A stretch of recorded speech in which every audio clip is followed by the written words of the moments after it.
The Lord saying, Bwana Yesu asifiwe. hallelujah. Hallelujah. For this is the day in which the Lord has made. Siku Bwana ameiumba. Let us rejoice and be glad in it. Furahi tushukuru, tumshukuru, tumwamini. Praise the Lord. I am Elder Cosme Na Sim, mimi Mama Felicia Pokesens. and we are By Jesus Reigns Restoration Restoration Ministry. Ministry. Praise the Lord. Bwana Yesu asifiwe sana. Hallelujah. We're going to get right to our lesson. Tutaanza somo la leo.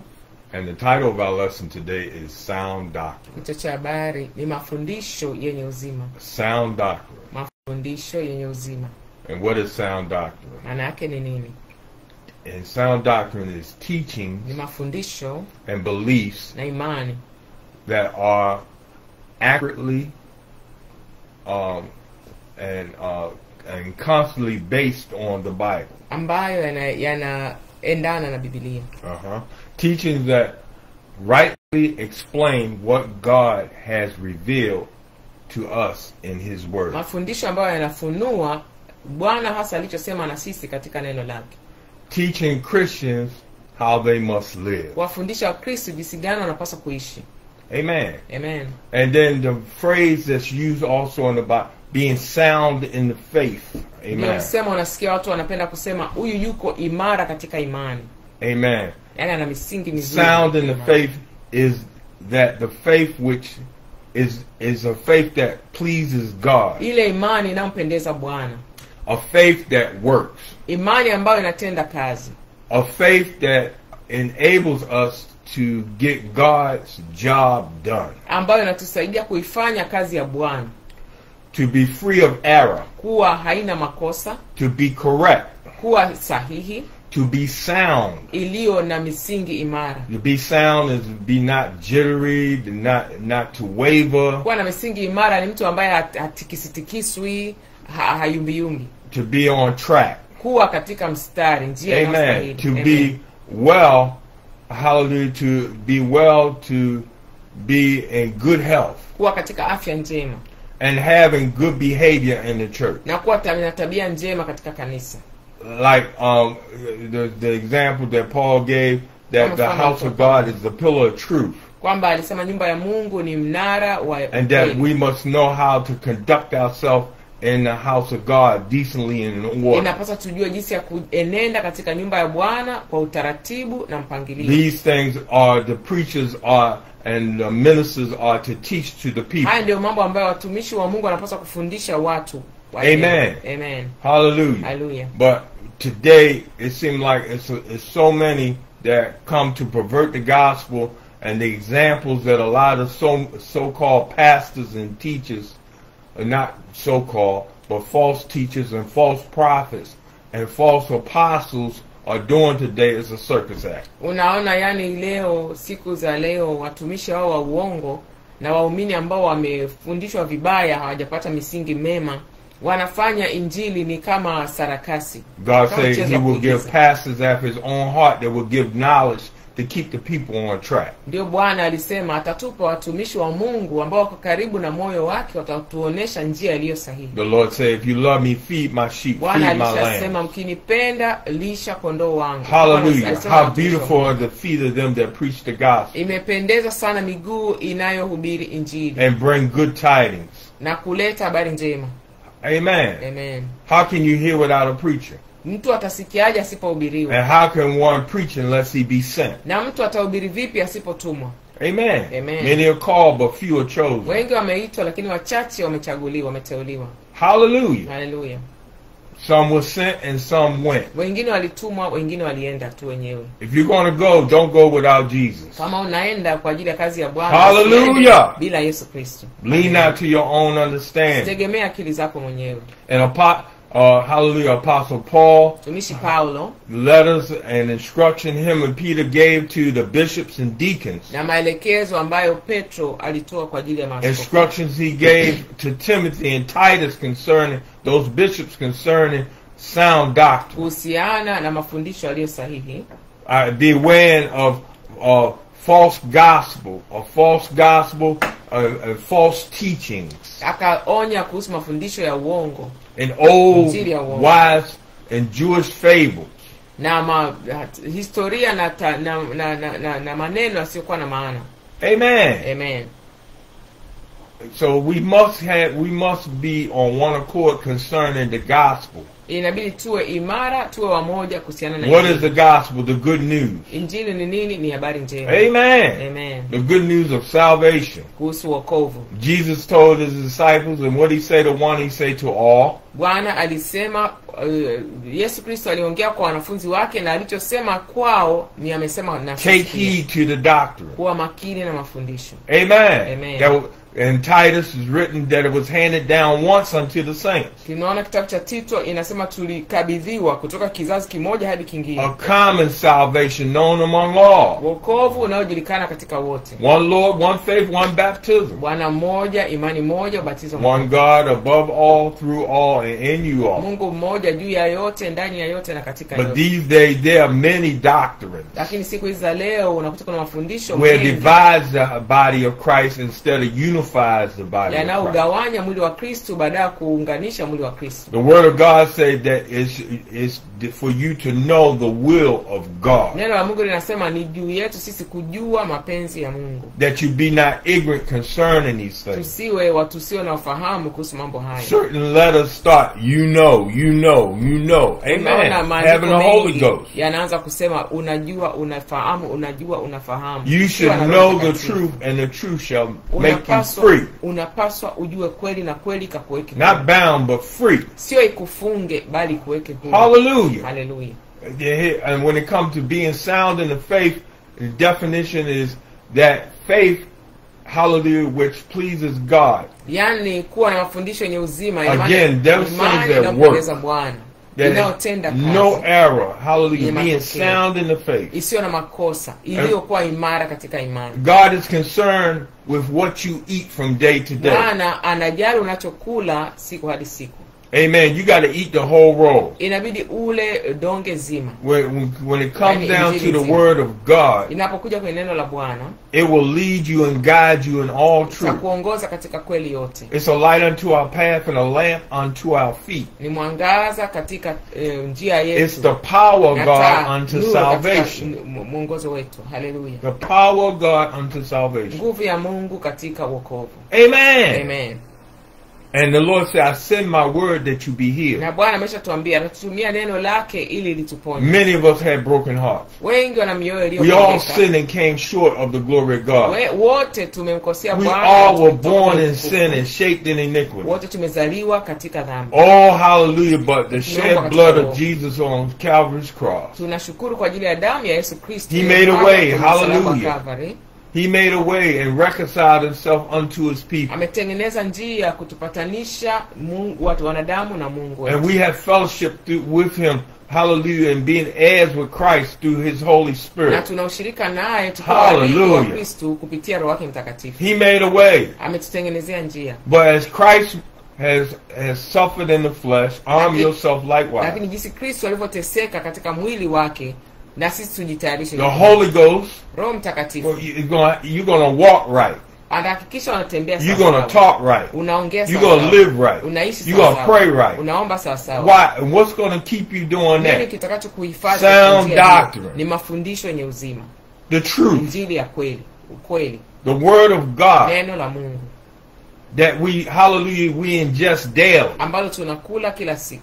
You take natural food. Unakula chakula cha mwili. This is your spiritual food. Hiki ni chakula chako cha kiroho. Hallelujah. Hallelujah. You're inexcusable, man, that you say you don't know. Hauna sababu kusema eti hujui. Thank you, Jesus. Asante Yesu. How beautiful are the feet of them that preach the gospel. Sana miguu ile inayopeleka injili ya Yesu Kristo. Not feet that shed blood, hands that shed blood, na mikono inayokimbilia kumwaga damu, and feet that run to foolishness, na miguu inayokimbilia upuuzi na dhambi. Hallelujah. Hallelujah. Thank you, Jesus. Asante Yesu. Let's go to 2 Corinthians 7:1. 7:1. And it says, I want you to read in Swahili, please. Tasoma katika jina la Bwana Yesu Kristo. Basi wapenzi wangu, kwa kuwa tuna ahadi hizo, na tujitakase nafsi zetu na uchafu wote wa mwili na roho, huku tukitimiza utakatifu katika kumcha Mungu. 2 Corinthians 7:1. Having therefore these promises, dearly beloved, let us cleanse ourselves from the filthiness of the flesh and spirit, perfecting holiness in the fear of God. Amen. Amen. He's addressing the church. Hallelujah. Paulo anazungumza na kanisa. 2 Corinthians is trouble in the church. Why? Because there are many that, hallelujah, are walking according to their own understanding. Unakuta wengi wanatembea kwa akili zao wenyewe. There are many that, hallelujah, Jews that have Judaizers, Jewish Christians that came into the church preaching another gospel, saying that they must be circumcised to be saved. Walikuwepo wana wa Israeli walioingia kanisani wanasema watu lazima watahiriwe kimwili ili wawe katika imani. Many fall prey to false doctrine. Wengi wameangushwa na mafundisho ya uongo. And Paul hear of it. Na Paulo akasikia habari hizo. And when he hear of it, he know that he has to travel back to correct it. Hallelujah. Wengi walianguka na mafundisho yale ya uongo wakati ule, na Paulo aliposikia hivyo akaona inabidi arudi pale kurekebisha. Timothy came to him with the bad news as to what was going on in the church, because Paul established the church. Timotheo alikuja kumletea taarifa nini kinaendelea kwenye kanisa maeneo ya kule Korinto. The church of Corinth is established at the port.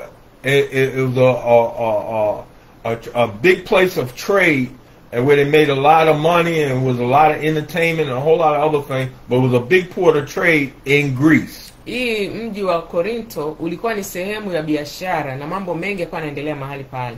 And Paul was disturbed of the report that Timothy had brought to him concerning the church and these false apostles. Paulo alisumbuliwa na ile taarifa aliyoletewa na Timotheo kuhusu wa manabii wa uongo.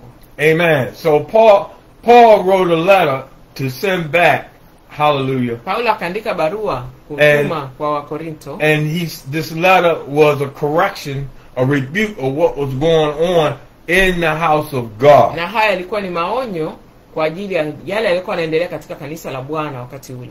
And here it is, he had to correct. The word of God said you'll be a good minister of Jesus Christ if you make these corrections. Naona neno la Mungu linasema, Bwana Yesu alisema utakuwa mtumishi wa Mungu aliye sahihi ukiwakumbusha na kuwasahisha watu kuhusu mambo haya. Having authority as a man of God to rebuke, kuwa na mamlaka mtumishi wa Mungu kuonya, correct, instruct, and teach. Na kufundisha. Hallelujah. Hallelujah. God give you that authority.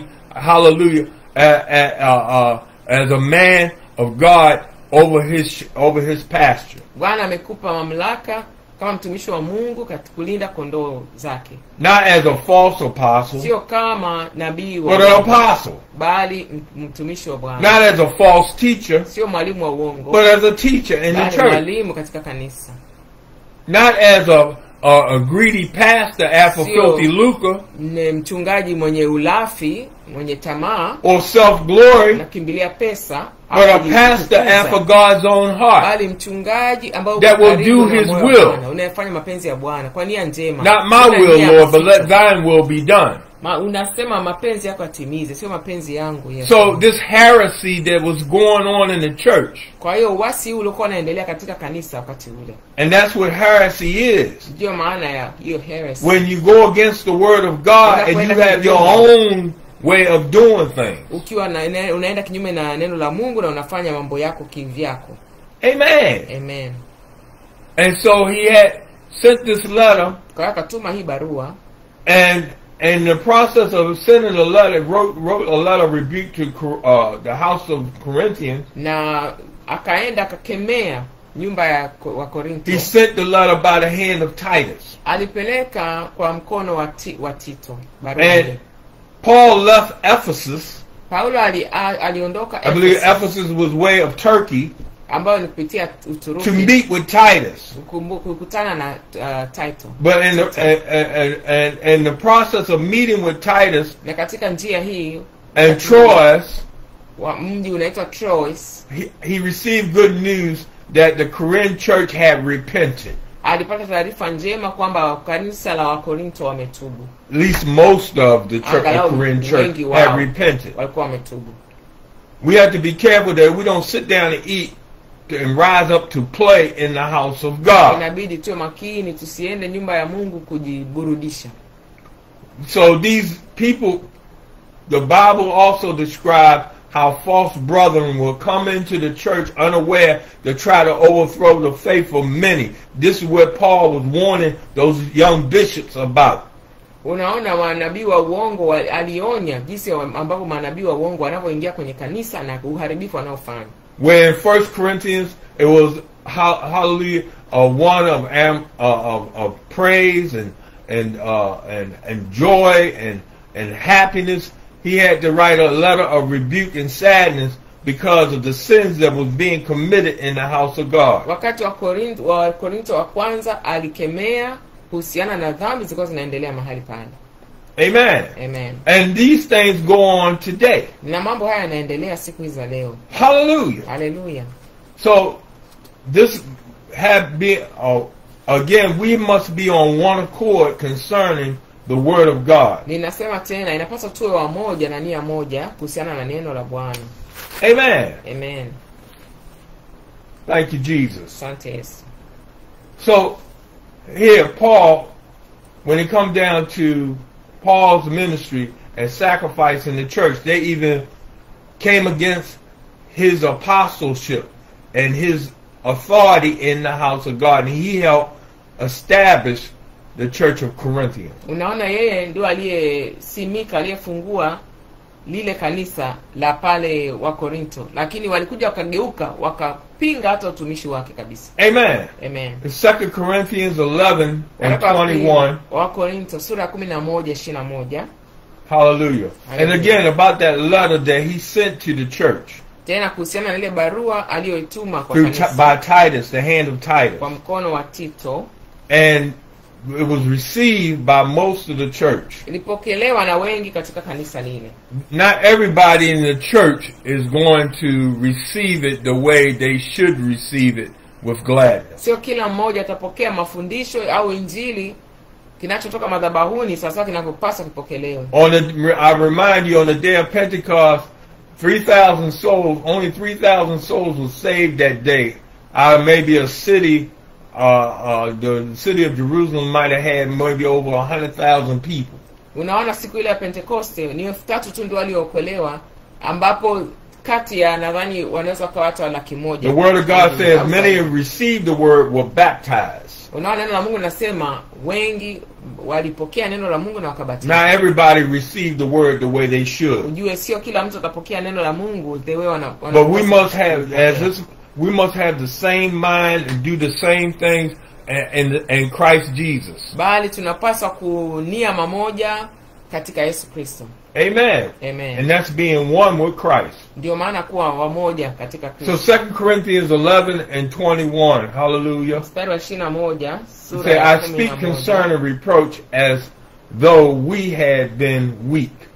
Howbeit, whereso any is bold, I speak foolishly, I am bold also. Read that please. Sura 21 katika jina la Bwana Yesu inasema, na nena kwa jinsi ya kujidhili kana kwamba sisi tulikuwa dhaifu, walakini akiwa mtu anao ujasiri kwa lolote, na nena kipuuzi, mimi nami ninao ujasiri. Verse 22, are they Hebrews? So am I.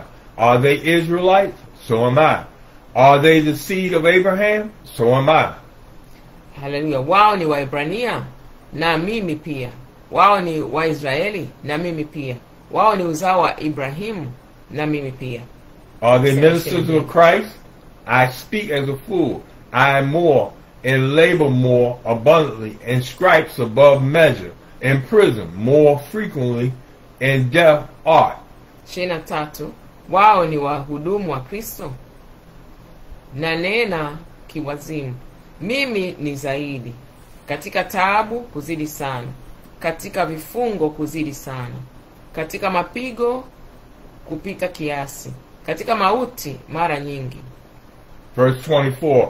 Of the Jews 5 times receive I 40 stripes, save 1. Read. Kwa Wayahudi mara 5 nalipata mapigo 40 kasoro moja.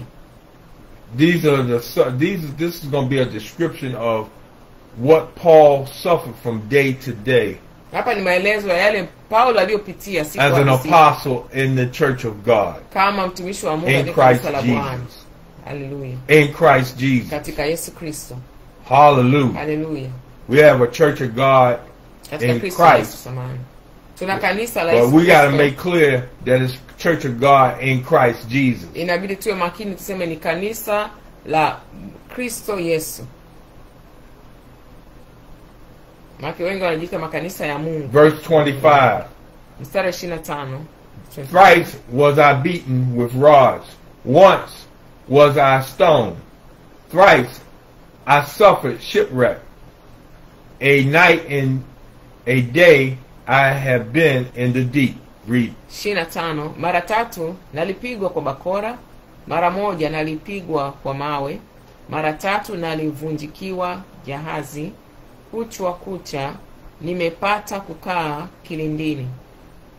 And journeys often, and pearls of waters, and pearls of robbers, and pearls of my own countrymen, and pearls of heathen, and pearls in city, and pearls in the wilderness, and pearls in the sea, and pearls among false brethren. Read. 26. Katika kusafiri mara nyingi, hatari za mito, hatari za wanyang'anyi, hatari za taifa langu, hatari kwa mataifa mengine, hatari za mjini, hatari za jangwani, hatari za baharini, hatari kwa ndugu za uongo.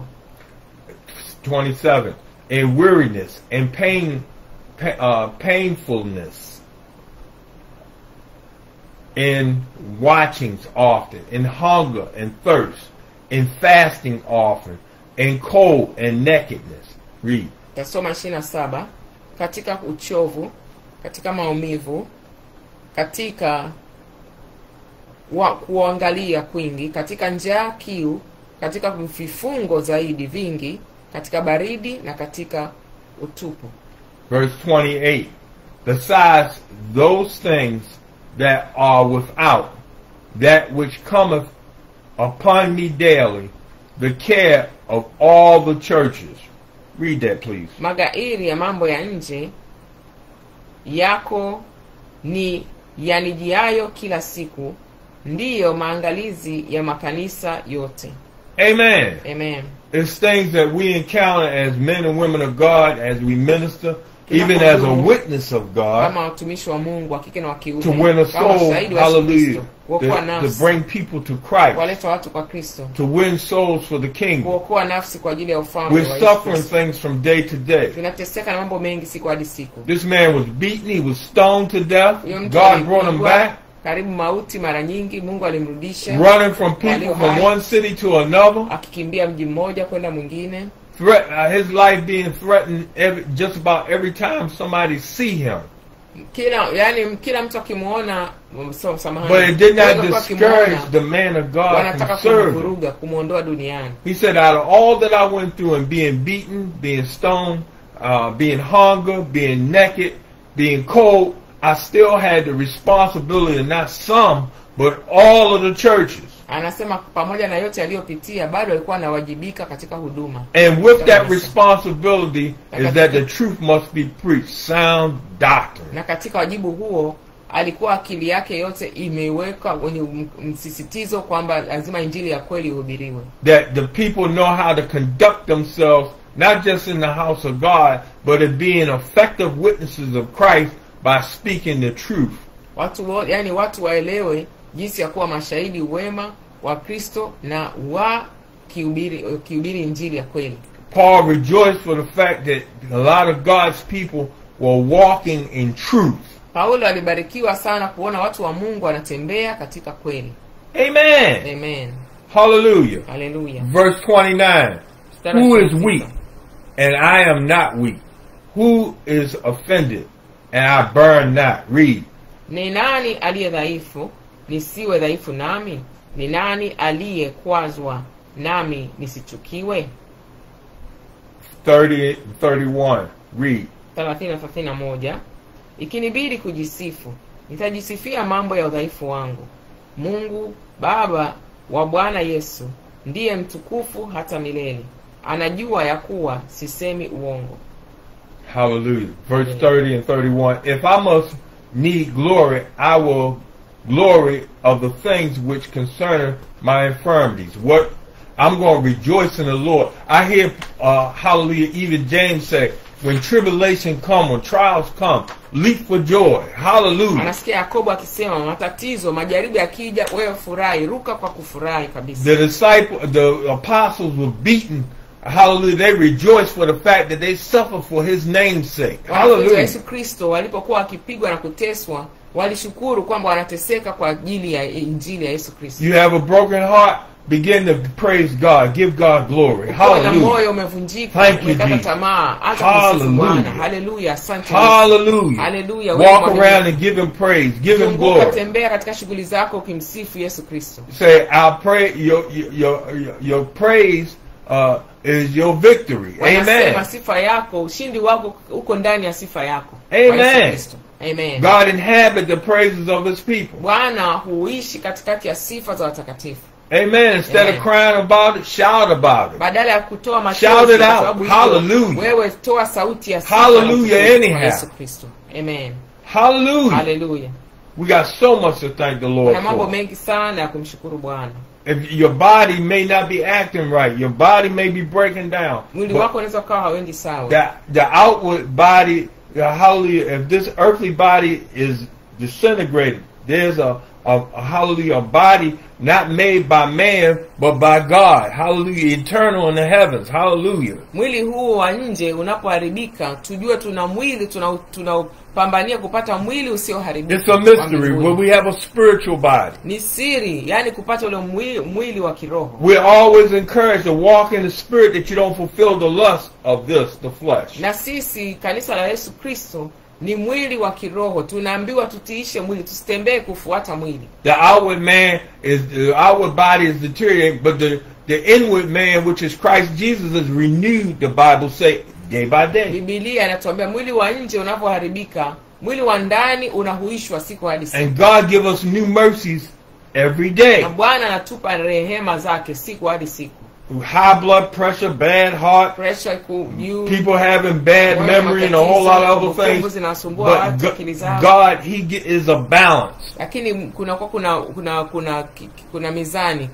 There's a balance for a blind man that can't see, but he can feel his way. And God will give him ears that he'll be sensitive to sound. Unakuta mara nyingi anakuwa anasikia sana vizuri sana. Somebody with one leg, somebody with one arm. Mtu mwenye mguu mmoja, mkono mmoja. There's some people that were born with no arms, but they can cut potatoes and they can change diapers. Hallelujah. Wengine wamezaliwa kabisa hawana mikono. They can drive a car with their feet. Wanamenya viazi, wanatunza, wabadilisha pampa ya mtoto. Hallelujah. The Lord will make a way somehow. Bwana utengeneza njia.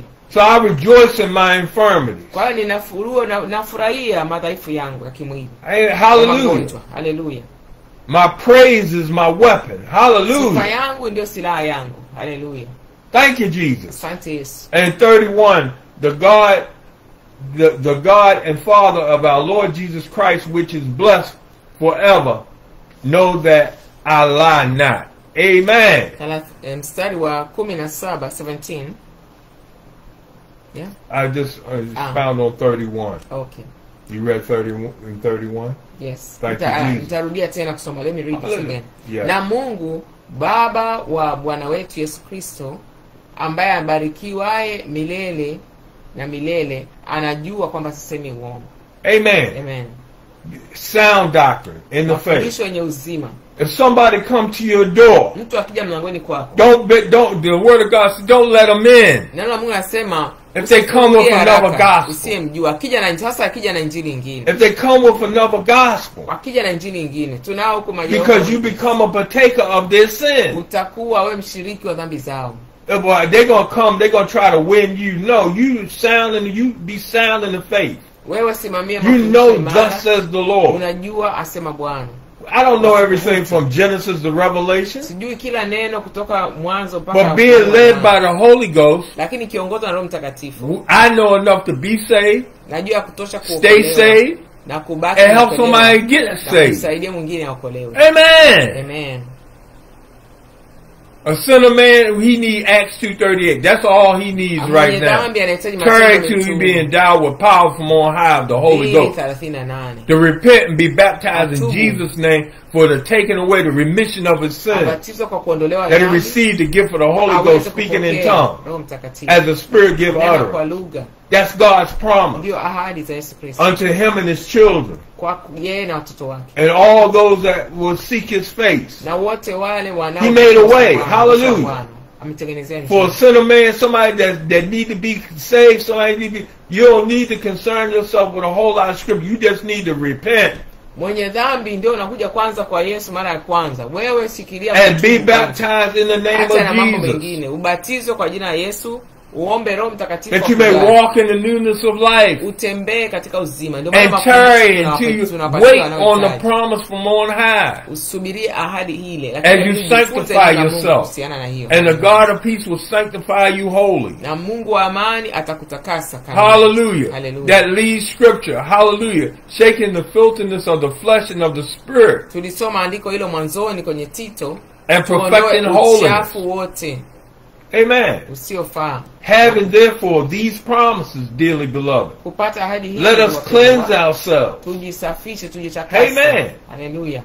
We talking about daily. Na uchafu wote kila We ain't siku. talking about just on Sundays or Sio when tu we feel Jumapili, sanctimonious. au tunapojisikia kufuata Yesu.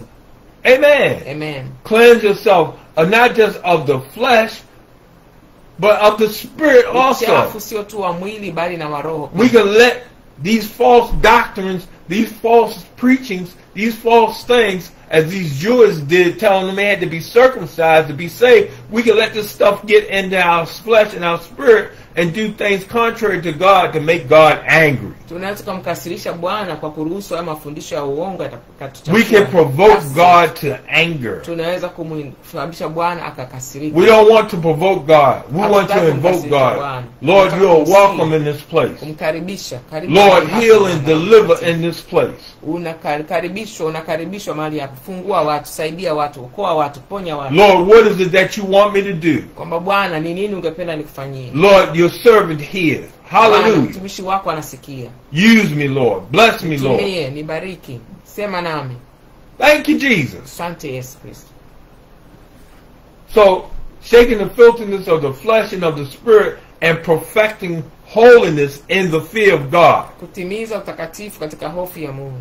And a lot of places of worship and a lot of men of God and women of God are not adhering to sound doctrine as the Lord Siku commands, za leo unaona watumishi wengi wa Mungu wa kike causing the people to err, hawafuati mafundisho ya sahihi. causing the people to err, Sababisha watu wanakosea. causing the people to stumble at the word, Wanafanya watu wanakosea. being disobedient, Mungu, kutokutii. like people like priests. Watu wanafata mtumishi wa Mungu anayewaongoza. And people will pack the house, Na watu watajaa kanisa. pack stadiums Watajaa viwanja vikubwa. to hear false prophets, Kusikiliza mtumishi wa false Mungu wa uongo. teachers, Mafundisho ya uongo. false apostles, Mfuasi wa Yesu Kristo wa uongo. Yaani mfuasi wa uongo. to Sio a wa Yesu Kristo wa uongo. prosperity preaching. Kusikiliza mafundisho ya mafanikio.